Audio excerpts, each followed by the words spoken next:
guys, welcome back to the Dragonball FighterZ video. If you haven't already heard, Sony ended up buying Evo, and Evo is actually going to be making a massive comeback here in 2020. With this move, there's kind of a lot to unpack, because last year we had the whole entire thing happen with harassment and all that. One of the three founders of Evo is no longer with Evo, and it's also just a massive plus to have something like Sony backing the tournament scene.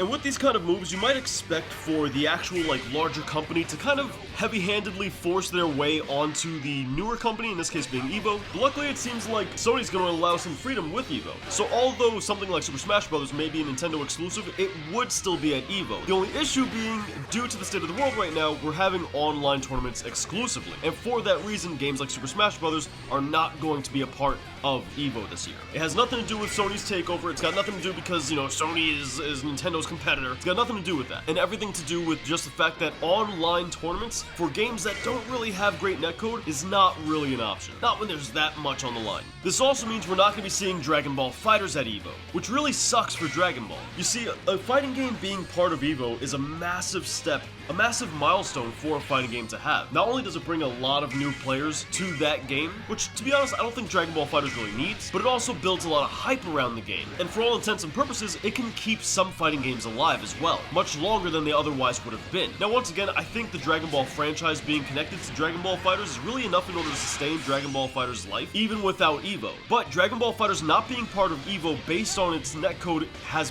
massive implications for what we can expect out of Dragon Ball FighterZ updates in the near future. Because you see, we were supposed to be getting a balance patch coming at some point soon for Dragon Ball FighterZ. Some people speculated it'd be happening by summer, but with Evo happening early August to mid-August, this tells us that whatever balance patch we're getting is not going to have rollback netcode. While this doesn't surprise most people, a lot of people didn't expect rollback to come to Dragon Ball FighterZ at all, while others expected it to take much longer than simply just coming around by August. You did have some people that figured rollback netcode might come along with the newest massive update. Now the fact that Dragon Ball FighterZ is being excluded from Evo does not necessarily mean we're not getting rollback netcode for Dragon Ball FighterZ either. And this pretty much all but confirms that if we even get rollback netcode, it'll be happening for sure after August. Like most of you, I saw Maximilian's video where he went ahead and said how Dragon Ball FighterZ isn't going to get rollback netcode, and he said that if it does, it's only a very slim chance. Which makes a lot of sense, as it would have to be ArcSys that put the money up for rollback netcode to be implemented. I still do think there's hope, just because people that work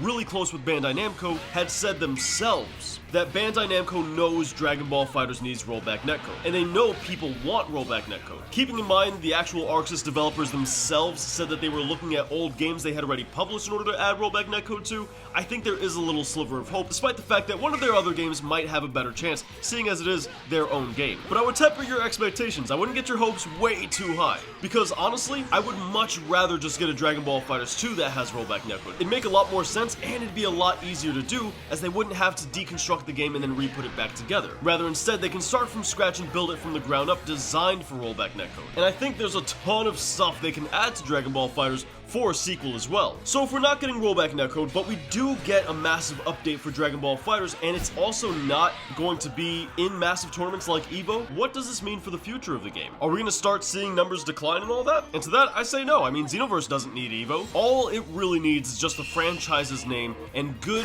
updates in order to support itself. Xenoverse also has a completely busted netcode. Now granted, it's not a competitive fighting game, but my point being is that game is very much not dead and still makes bank. And while Dragon Ball FighterZ and Dragon Ball Xenoverse may be two totally different games that aren't really comparable at surface value, they are still from the same franchise, they're both still fighting games, although very different, and they both make boatloads of cash. In other words, I think Bandai would still support Dragon Ball FighterZ with updates and DLC specifically in the future. And the game is going to do just fine, because I mean, if Xenoverse can succeed with as bad as netcode as it has, then Dragon Ball FighterZ can too. But you guys let me know what you think in the comments down below. I'd love to strike up a conversation. Your guys' input is definitely appreciated. Now with all that said, if you guys enjoyed today's video, remember to hit the like button. It helps out a bunch, and stick around for a while. Subscribe, become part of this amazing community. I'd love to see you back here in tomorrow's video. Now if you want some more Dragon Ball to watch, we got this really fun ranked fight we just did. It was an absolute blast. I think you guys are going to really enjoy it. We've been having a ton of fun with Super Saiyan 4 Gogeta. And over here on the right hand side, well, that's a video YouTube thinks you'd enjoy.